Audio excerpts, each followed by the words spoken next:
দেখুন বিজেপির মহিলা সংগঠন কি করবে গিয়ে, যখন আক্রমণ হবে তারা রাত্রিবেলা তার বাড়িতে থাকবে? এটা তো সম্ভব নয়।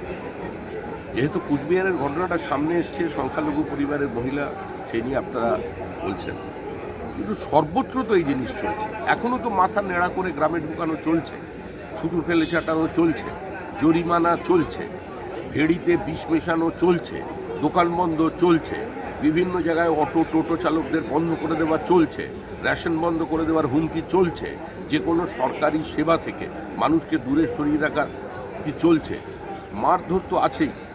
8 জন খুন হয়ে গেল বিজেপির আজকে লোকসভা নির্বাচনের শুরু থেকে এই পর্যন্ত।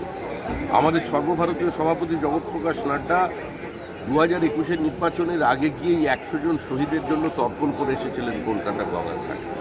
তো এটাই তো তৃণমূল, এটাই তো তৃণমূলের সরকার। ওখানে তো কোনো রাজ্য সরকার নেই, পশ্চিমবঙ্গ রাজ্য সরকার নেই। যেটা আছে সেটা তৃণমূল সরকার, আর এখানে যেটা আছে সেটা ভারত সরকার। মালদায় এই পার্লামেন্ট চত্বরে যে কী করে পশ্চিমবঙ্গের সরকারটা টিকে আছে, এটাই এখন সংবিধান বিশেষজ্ঞদের কাছে সবচেয়ে বড় প্রশ্ন।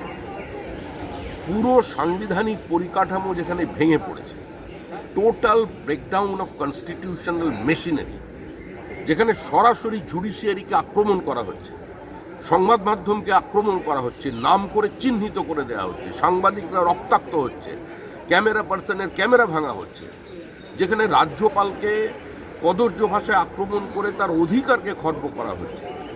তিনি যেখানে যেতে পারেন সেই সাংবিধানিক অধিকারটুকু পর্যন্ত বাজেয়াপ্ত করে নেওয়া হচ্ছে। তো সেখানে এ ধরনের ঘটনা ঘটবে। তৃণমূল যেখানে আছে সেখানে এটা হবে, এবং যতদিন তৃণমূল থাকবে ততদিন এটাই চলবে। সে এমন কোনো দলের পরিচালিত রাজ্য সরকার আছে বা ইউপিএ পরিচালিত কেন্দ্রীয় সরকার আছে যারা এই দৃষ্টান্ত দেখাতে পারবেন যে তাদের সরকার পরিচালনার কালে কোনো সময় প্রশ্নপত্র ফাঁস হয়নি? কেন্দ্রীয় সরকার এই দুর্নীতি রুখতে প্রশ্নপত্র ফাঁসের পেছনে যে চক্রান্ত ছিল, যে র্যাকেট গোটা দেশ জুড়ে কাজ করছে, তার বিরুদ্ধে সক্রিয় হয়েছে, অত্যন্ত কঠোর পদক্ষেপ নেওয়া হচ্ছে। দেশের সর্বত্র বহুজনকে গ্রেপ্তার করা হয়েছে।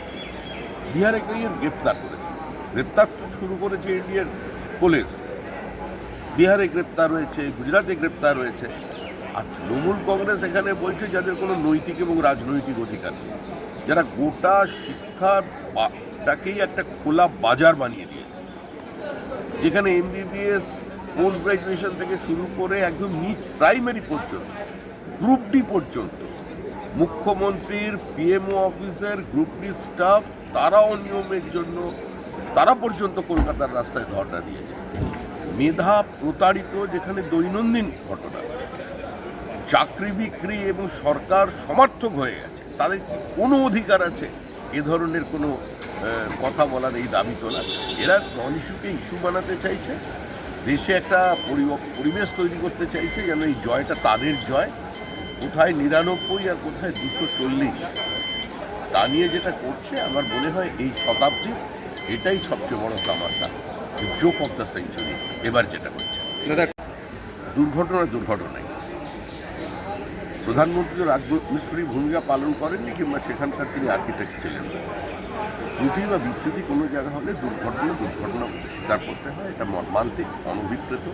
এ ধরনের দুর্ঘটনা থেকে যারা নির্মাণ কার্য করেন তারা ভবিষ্যতে সতর্ক থাকবেন, এবং যারা মারা গেছেন সরকার তাদের পাশে আছে। শ্রমিকদা